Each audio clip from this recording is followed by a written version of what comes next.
O DVD 89,90. E nós vai se emendar. Os ruídos do dia a dia parecem inofensivos.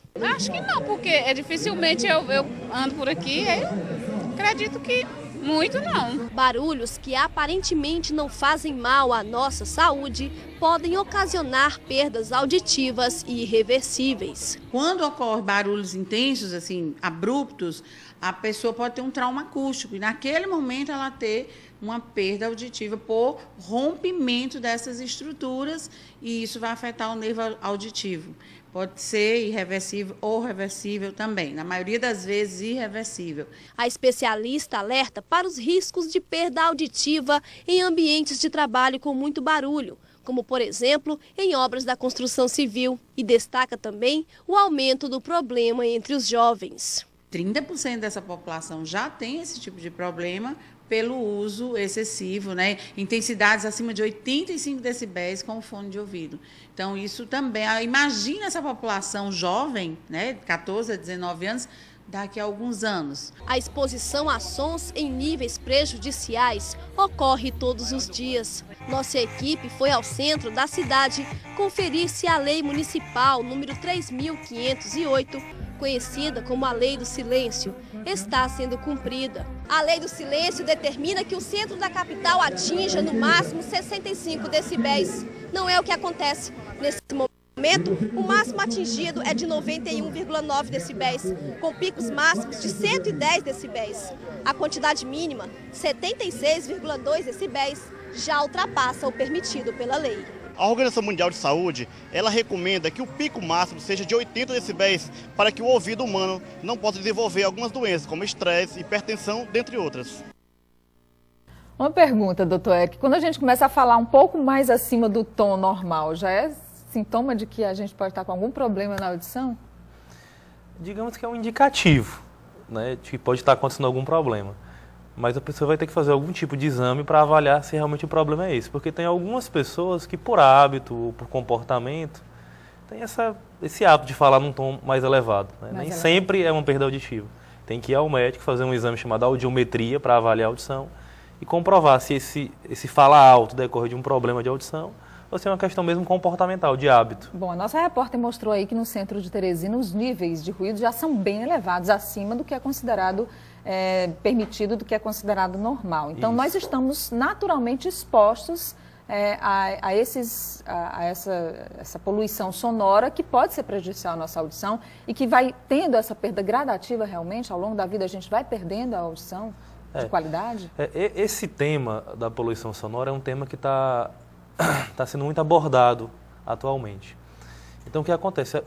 Deve haver um controle sobre isso, porque a exposição a níveis elevados de ruído pode comprometer a qualidade de vida, afetar a saúde das pessoas e, a longo prazo, não de um dia para o outro, mas uma exposição a sons elevados a longo prazo, pode acarretar em perdas auditivas. Então, existem efeitos a curto prazo e efeitos a longo prazo de uma exposição a níveis elevados de som. Que efeitos, por exemplo, podem ocorrer a curto prazo? Pode gerar problemas de depressão, né?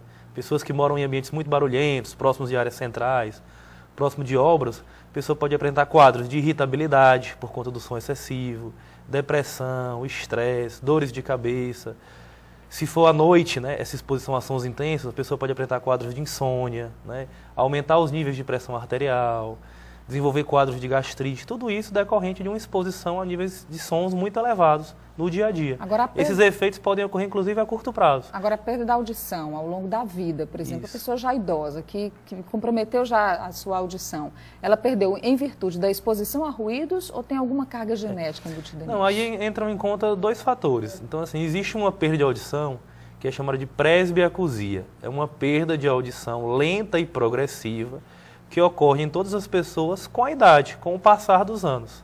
A idade em que essa perda se inicia varia de pessoa para pessoa, de acordo com a predisposição genética que ela apresente. Então, tem pessoas que começam a perder com 60 anos, outras com 70, outras com 80, dependendo da predisposição genética que ela possua. Agora, essa perda pode ser acelerada dependendo dessas exposições que a pessoa teve ao longo da vida. Então, uma pessoa que tem uma exposição a ruídos intensos ao longo da vida, ela pode acelerar esse processo de degeneração da audição, fazer com que ele ocorra mais precocemente. Por exemplo, a presbiacusia, só para exemplificar isso, ele ocorre em idades mais precoces, geralmente em ambientes urbanos, do que em ambientes, por exemplo, de interior, digamos assim. Justamente, um dos fatores é esse. Em idades precoces, e hoje essa geração, como nós colocamos aí na reportagem, os jovens, as crianças até, usam muito o fone de ouvido, seja para ouvir o celular, seja para ouvir alguma coisa da internet, seja para utilizar algum tipo de jogo eletrônico. Isso também é prejudicial. Isso pode ser prejudicial, dependendo do uso que a pessoa fizer. Então, por exemplo, esses aparelhos de som colocados na intensidade máxima, eles podem atingir níveis sonoros próximos, por exemplo, ao de som de uma turbina de avião, 130 decibéis, um fone de ouvido na intensidade máxima. Então, o que é que a gente costuma recomendar? Porque aí tem duas coisas que são importantes, a intensidade do som e o tempo de exposição. Então, o que é recomendado? A pessoa nunca deve colocar esses aparelhos na intensidade máxima. Na verdade, o que a gente recomenda é que o máximo que a pessoa coloque seja mais ou menos a metade da potência do aparelho. Esse é o máximo que se deve utilizar. Outra coisa, ter períodos de repouso, né? Então a pessoa não deve utilizar aquele som por várias horas seguidas, ela deve usar um tempo, né? E respeitar períodos de repouso, por 10 a 15 minutos sem escutar som já é suficiente. Aquele período de repouso vai servir para regenerar as células auditivas e o risco de dano ou de lesão vai ser menor. Bom, só para a gente encerrar rapidinho, doutor Eric, por favor, doutor Raimundo Santana lá de Corrente pergunta qual a importância do teste da orelhinha? O teste da orelhinha, ele é um exame de triagem, ele serve para diagnosticar perdas auditivas em recém-nascidos. Então, assim, o ideal, que é recomendado hoje em dia pela Organização Mundial de Saúde, é que seja feita uma triagem auditiva neonatal universal. O que é isso? Toda criança que nasce deve fazer esse exame, chamado teste da orelhinha, para detectar. Esse exame é capaz de dizer se a pessoa tem problema ou não de audição. Agora é um exame de triagem.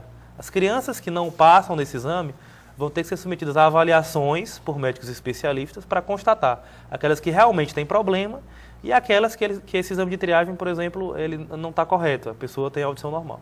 Isso é importante por quê? Porque quanto mais precoce for diagnosticado uma perda auditiva numa criança recém-nascida, e quanto mais precoce for feito um tratamento, uma intervenção, como por exemplo o implante coclear, essa criança vai apresentar um desenvolvimento neuropsicomotor próximo de uma criança normo-ouvinte. E se a intervenção for tardia, ela vai acarretar sequelas para o resto da vida, digamos assim. Muito bem, você pode daqui a pouco no cidadeverde.com rever esse vídeo do nosso quadro Saúde e tirar novas dúvidas aqui com o Dr. Eric Barros, que é o médico otorrinolaringologista entrevistado de hoje aqui no Notícia da Manhã. Obrigada, Dr. Eric. Bom dia para o senhor. Tá joia. Tudo de bom.